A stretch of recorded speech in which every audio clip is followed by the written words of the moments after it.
Carl, we get somebody else to do this? And the fumes in that place. Jack, it's an important job. I need someone I can trust. You are my number one guy. Now, don't forget your lucky deck. Too bad he didn't know where that flattery was leading him. Turned out to be a cruel joke.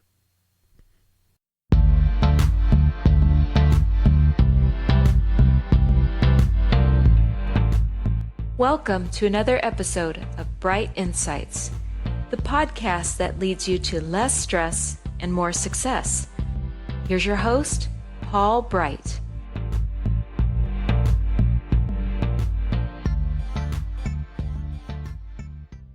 Welcome to another episode of Bright Insights. I am your host, Paul Bright. It's another episode that's going to lead you to having less stress and more success. As always, if you want to learn more about my background, you can always check out the About page on brightinsightsmedia.com. You'll learn about the education and experiences that led me here.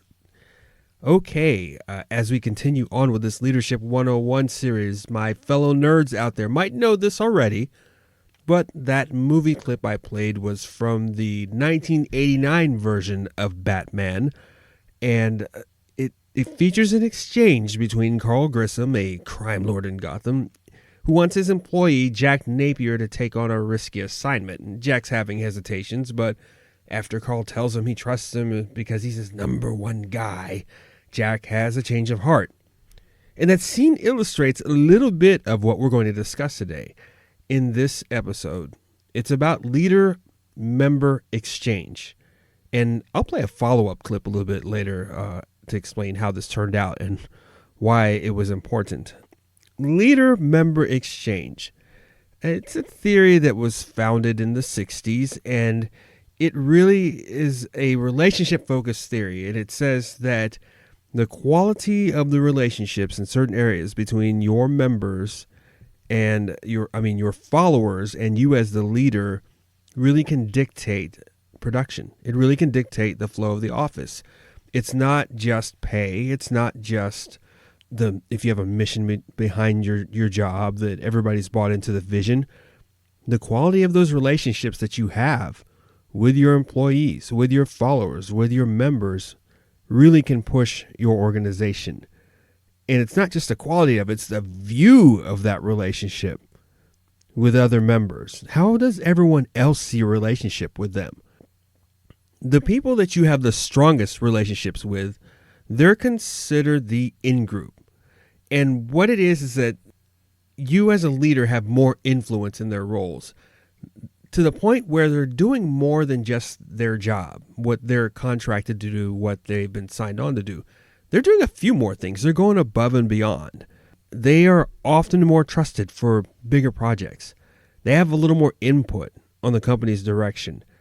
They have that strong trust means their leaders trust them more. They're willing to go above and beyond the role. And when it comes to discipline or mistakes, they often have more grace given to them.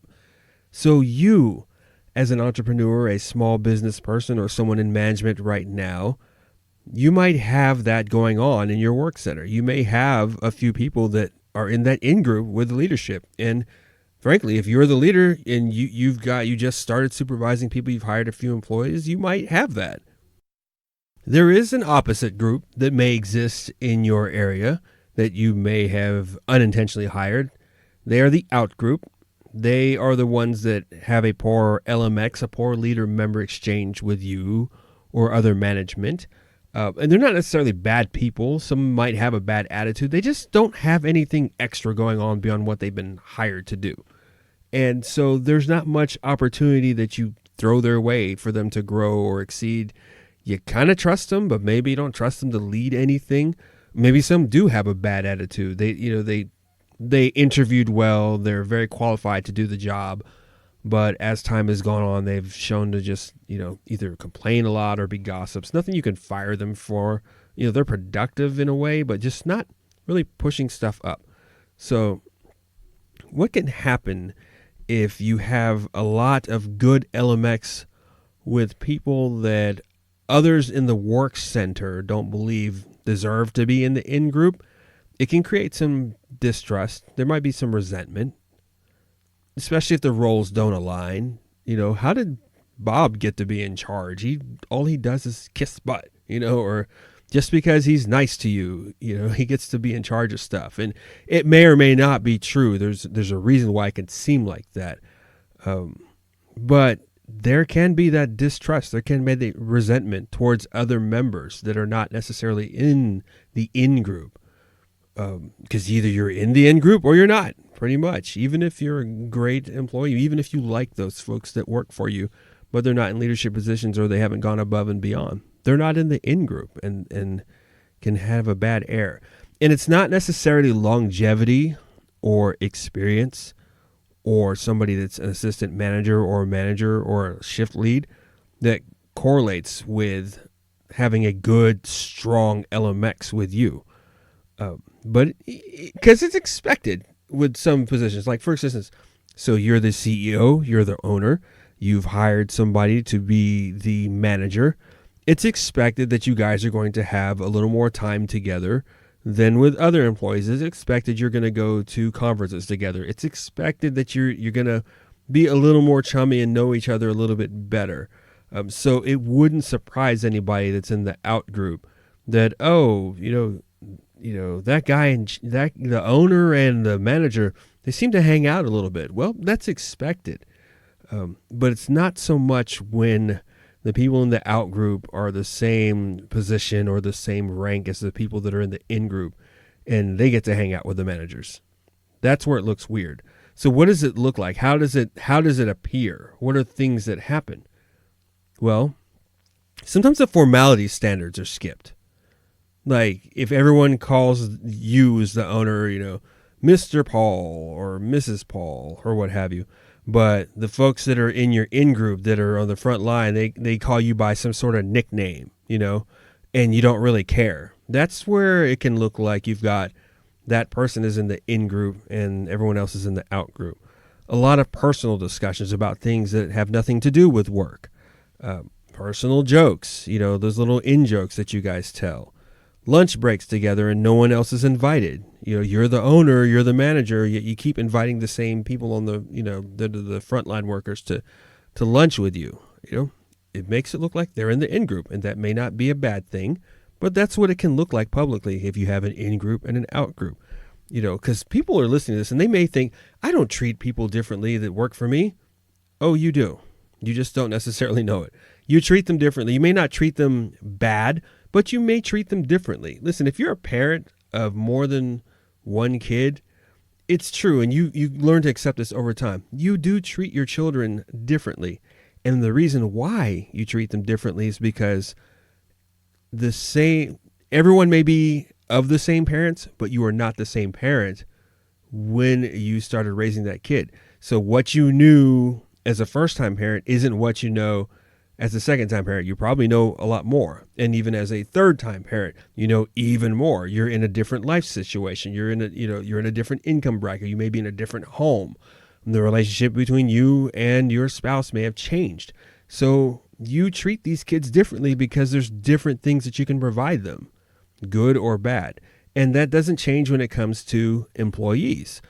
Every time you hire somebody, you've grown somewhere as a boss or the situation has changed. So certain qualities come out of employees that make you want to put them in the in group or you want to treat them differently.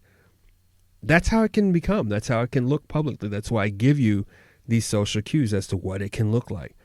Those people that are in the in group, they're always assigned as leaders of special teams and committees. They're not necessarily given everyone else opportunity, but you tend to pick those same people to do the same leadership jobs because they're in the in group. Okay. So let's get back to what happened to old Jack there when Carl sent him on to the job. Okay, so Jack goes to do the job, and Carl actually set him up. He calls the cops to let them know that Jack's in there doing something illegal because he thinks that Jack is sleeping with his girlfriend. So the cops show up because Carl called them, And then Batman also shows up because he's trying to get everybody. And then after some sort of tussle, Jack falls into the chemical vat. So the chemical vat messes him up. He goes to get all this plastic surgery. It doesn't work out. Now he has this permanent smile. And eventually Jack becomes the Joker. And when the Joker takes over as the crime lord, he asks one of his guys to do a tough job. And this is what he tells him.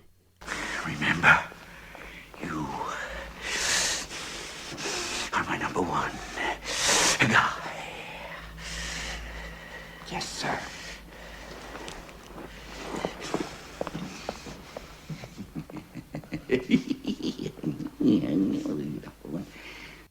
You see, that apple didn't fall far from the tree, huh? So even as the number one guy, he learned something. He learned that there's certain things he can say to build the confidence of that person who's in his in-group. So let's, you and I, look back at our own previous work experiences, and then I'll tell you a few things we can do about bad LMX and what you can do to establish the right settings. Do you know people you've worked with for years but didn't really know anything about them? Have you ever worked for a friend and felt like you had an in with that person? Were people jealous of that relationship? What if the tables were turned? You see, I have looked back in my past and seen that there's a lot of times where I became part of the in-group because I did want to learn how to be a stronger leader. I wasn't ambitious. There's people that I've worked under that I've never thought, that I've said, you know what? I don't want that position. I don't want to be management because I don't like what this management job does. So I didn't want to develop a positive relationship with those folks so I could take over.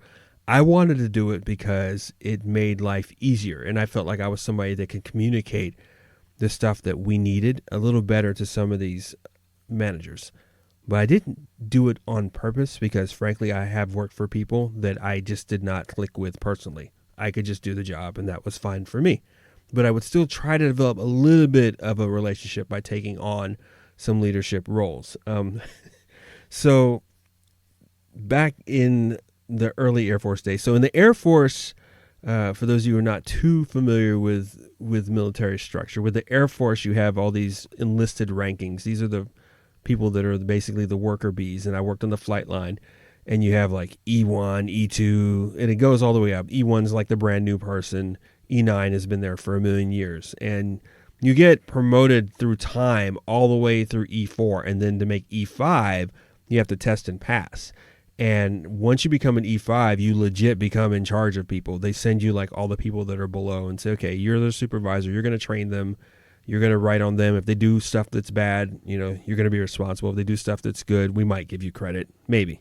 So I was in E4 at this time. Again, it's the last one before you can test. And if you have good other E5s or E6s, they'll start training these E4s to get ready for E5, whether they've tested or not.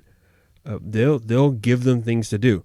So we had this one E6. He wasn't necessarily the nicest guy around. Most people actually didn't like him. He was very good at his job. He was very direct. He was very thorough.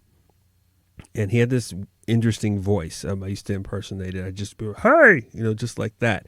And that's how all his orders would come, like, hey, you got to go do this. And we'll just call him Sergeant Wheat, okay? Some of my buddies might be listening to this, some of my former Air Force buddies. They may know exactly who I'm talking about. Well, Sergeant Wheat was in charge of there must have been like 15 of us on that shift that were E4 and below, and he was always ordering people to do stuff. Well, when I became an E4, there was another person that had already been in E4 for a while. We were the two top ranking low totem pole people, and we'll call him Airman Snuffy. He was actually more experienced than me. He'd been there probably like a year longer than me. But he did not have a very good attitude. He acted lazy. He wasn't really interested in doing much unless you made him. I wasn't that interested in leadership, but I worked hard. I didn't mind being put in charge of stuff. I learned early on that if I could be put in charge of stuff and I was decent at it, I could build more time and build better relationships with the folks that I was working with. Even if I was almost the same rank as them, we came in about the same time. It was good. it was good to build good relationships with them, because when it came down to it, when you had a lot of work to do, like, you could count on each other more when you build those relationships by being in charge and not being, an a-hole about it. So Sergeant Wheat, though, like, for some reason, and I didn't understand at the time, every time we would have stuff to do, he would point me out. There was like 10 days of that. He'd be like, "Hey, Airman Bright, go get this. You about to be an E5, Hey, Airman Bright, go get a team together, fix this plane. You about to be an E5. You about to be a staff sergeant." He just run around, "Hey, Airman Bright, take charge of this job over here. You about to be an E5. Go take this truck and go get these parts here. You got to learn how to be in charge." He would just do that. And I'm like, oh my gosh, like, I can't take this anymore. I don't mind working, but why me? Why just me? So I did. I went to him one day on the side, and I was like, I don't care what comes out of this. I was like, dude, I haven't even tested, okay?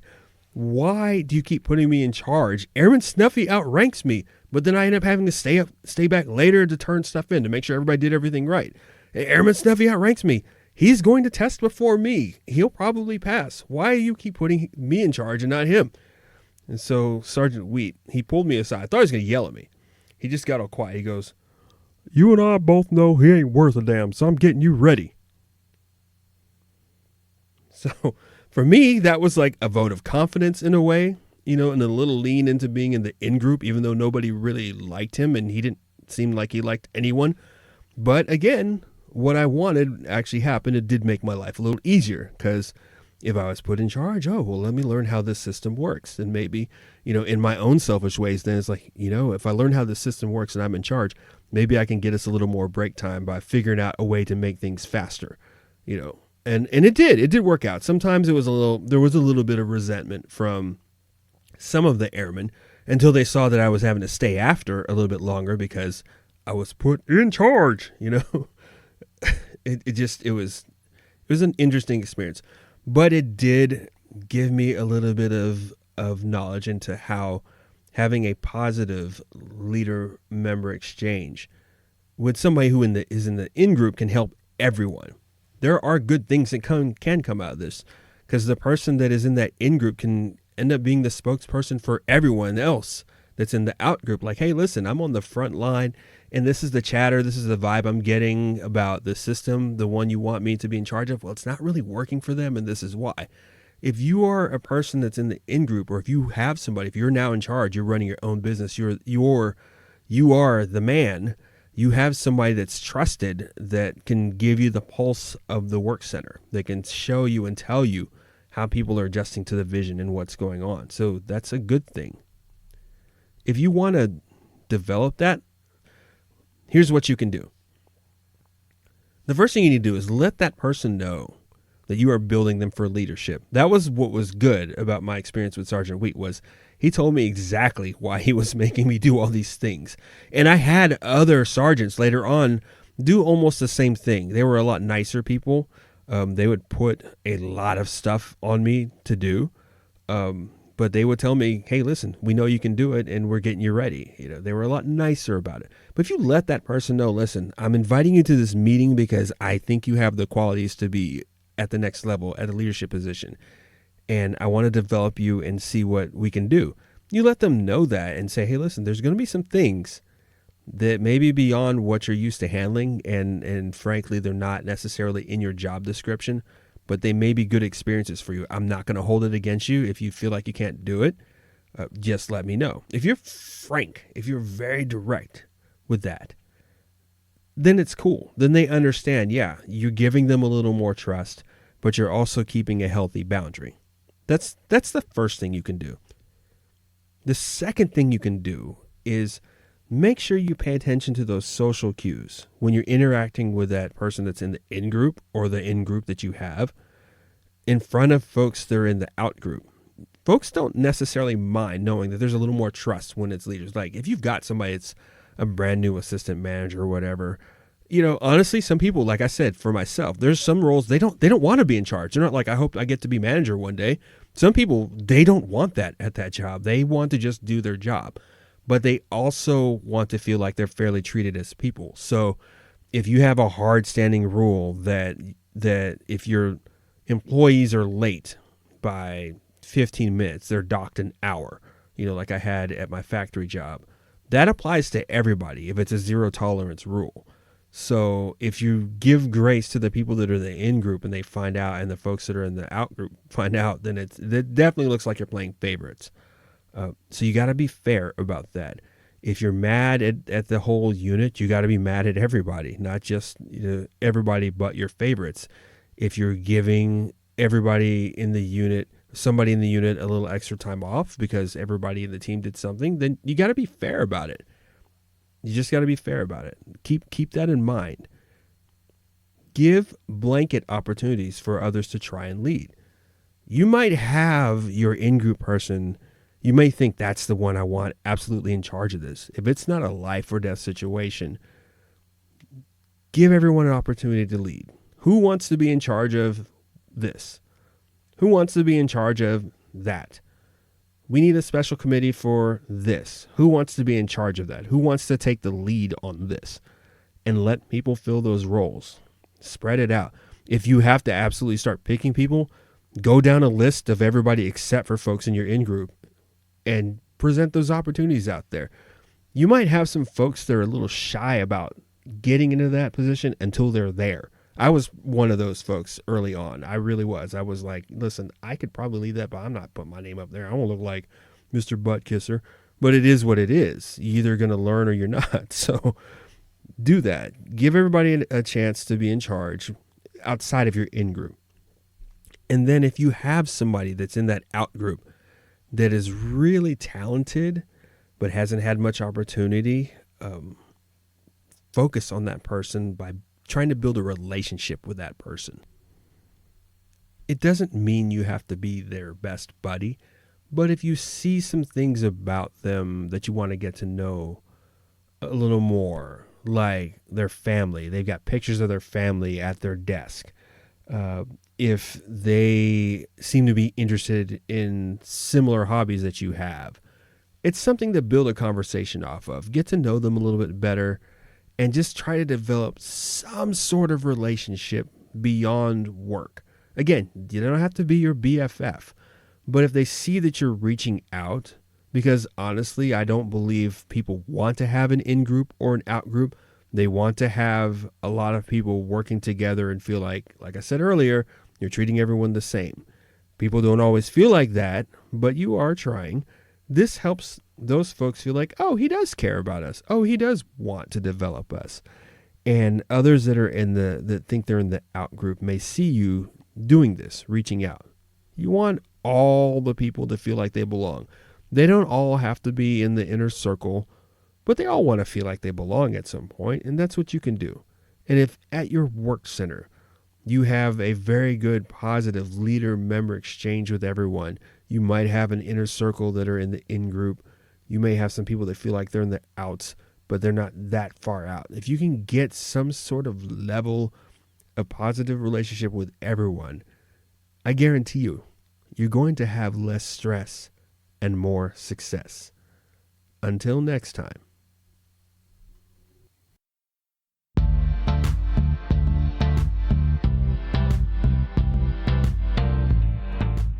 Thank you for listening to another episode of Bright Insights. For more information on how to have less stress and more success, visit brightinsightsmedia.com.